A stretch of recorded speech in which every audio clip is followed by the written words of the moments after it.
Bienvenue à Le Clocher de la Vendée.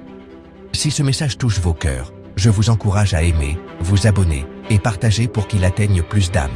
Que Dieu vous bénisse. La bienheureuse Vierge Marie est, par la volonté de Dieu, l'espoir final du christianisme, surtout dans les temps que nous vivons.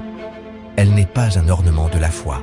Elle fait partie du plan éternel du Père, du Fils et du Saint-Esprit. Depuis la Genèse, quand Dieu a annoncé l'inimitié entre la femme et le serpent, jusqu'à l'Apocalypse, où la femme apparaît comme un grand signe dans le ciel, l'Église comprend que Marie est au cœur de la bataille spirituelle finale.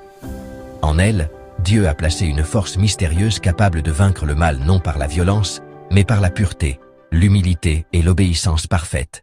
Les grands saints l'ont parfaitement compris. Saint Louis-Marie Grignon de Montfort a enseigné que les temps de la fin seraient marqués par la présence de Marie, car Dieu veut que la victoire du Christ brille à travers sa mère. Pour Montfort, Marie est le chemin le plus court, le plus sûr et le plus parfait vers Jésus. Saint Jean Bosco a vu en rêve l'Église assiégée par des tempêtes, entourée d'ennemis, et ne trouvant la stabilité qu'en s'ancrant entre deux piliers, l'Eucharistie et Marie auxiliatrice.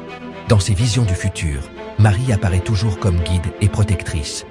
Pour Don Bosco, c'est elle qui conduira l'Église au triomphe au milieu de la confusion. Saint Maximilien Kolbe, martyr de l'amour, a appelé la Mère de Dieu chef de l'armée de Dieu. Pour lui, la consécration à Marie était d'entrer au cœur même de la bataille spirituelle qui définit nos temps. Kolbe a affirmé « Par elle viendra la victoire, car Dieu l'a voulu ainsi ». C'est pourquoi nous disons que Marie est la défense des chrétiens dans les derniers temps. Non pas parce qu'elle remplace le Christ, mais parce que Dieu a voulu utiliser son humilité pour écraser l'orgueil de l'ennemi. Elle rassemble les enfants dispersés, soutient les faibles, éclaire les perdus et maintient l'Église debout quand tout semble s'effondrer. Et ainsi nous arrivons à la vérité lumineuse.